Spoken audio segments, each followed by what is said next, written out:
Assalamualaikum warahmatullahi wabarakatuh. Perkenalkan, nama saya Zabita Saratrohma, NIM 860508406, Prodi PGSD dari UPBJJ Surabaya. Di sini saya akan menjelaskan tentang peran filsafat ilmu dalam memperkuat ilmu pendidikan. Banyak orang yang bilang bahwa filsafat ilmu itu susah. Padahal filsafat ilmu adalah pondasi utama atau alat utama yang membuat ilmu itu menjadi kokoh, terarah, dan bermanfaat. Saya akan menjelaskan yang pertama, bagaimana filsafat ilmu itu memperkuat ilmu pendidikan. Filsafat ilmu itu memiliki fungsi sebagai garis di mana ilmu pendidikan itu agar tidak hilang arah. Di sini memiliki 3 hal. Yang pertama adalah eksistensi, keilmiahan, dan nilai. Eksistensinya, pendidikan ini bukan sekedar kegiatan biasa, melainkan sistem pengetahuan yang sudah terarah, sudah ada metodenya dan tujuan yang jelas. Ilmiahnya, teori dan metode pendidikan ini sudah disusun secara logis, sistematis, dan dapat diuji. Jadi bukan sembarangan berpendapat. Nilai filsafat ilmu itu sudah memastikan bahwa pendidikan itu tidak hanya potensi pada intelektualnya saja, tapi juga berpegang pada nilai kebenaran, kebaikan, dan keindahan. Agar apa? Agar menjadi ilmu yang bermanfaat bagi manusia. Dan yang kedua, filsafat ilmu. Pendidikan juga memperkuat pengembangan filsafat ilmu. Filsafat ilmu adalah pemikiran, dan pendidikan adalah tempat pemikiran itu diuji, diterapkan, dan dikembangkan. Pendidikan yang bernilai dan bermakna menjadikan laboratorium nyata filsafat ilmu.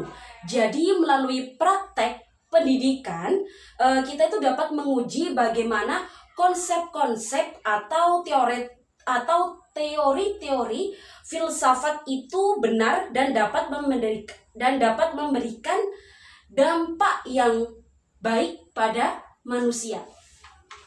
Dan yang ketiga itu mengapa filsafat ilmu itu disebut sebagai pisau analisis dalam pendidikan.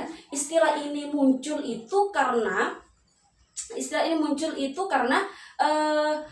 memiliki 3 pilar dalam filsafat ilmu, yaitu ini sudah pernah dibahas di tugas 1, yaitu ontologi, epistemologi, dan aksiologi. Yang pertama, ontologi. Apa? Ontologi itu apa? Menelaah hakikat pendidikan. Contohnya, apakah hakikat anak dididik? Apakah anak itu seperti lembaran kosong yang bisa diisi apa saja? Cara ini itu untuk menentukan kita mendidik anak. Dan yang kedua, epistemologi. Bagaimana menelaah cara mendidik anak? Contoh, bagaimana cara belajar siswa? Apakah harus langsung melihat? Apakah harus praktek dalam kehidupan nyata? Cara ini menentukan pendidikan yang kita pilih untuk anak. Dan yang ketiga, ontologi. Ontologi untuk apa? Menelaah nilai dan tujuan. Contoh, untuk apa pendidikan ini diadakan? Apakah untuk pengambilan nilai? Apakah untuk mengelola anak menjadi pemuda yang lebih baik? Hal ini untuk menentukan arah akhir pendidikan anak. Seperti itu. Dan yang keempat, contoh konkret dari penerapan dalam kurikulum ada 3. Yang pertama dalam penyusunan kurikulum, dan yang kedua dalam proses pembelajaran, dan yang ketiga dalam dan yang ketiga dalam kebijakan pendidikan. Seperti itu. Terima kasih waktunya yang sudah diberikan. Maaf apabila ada salah kata penuturan. Wassalamualaikum warahmatullahi wabarakatuh.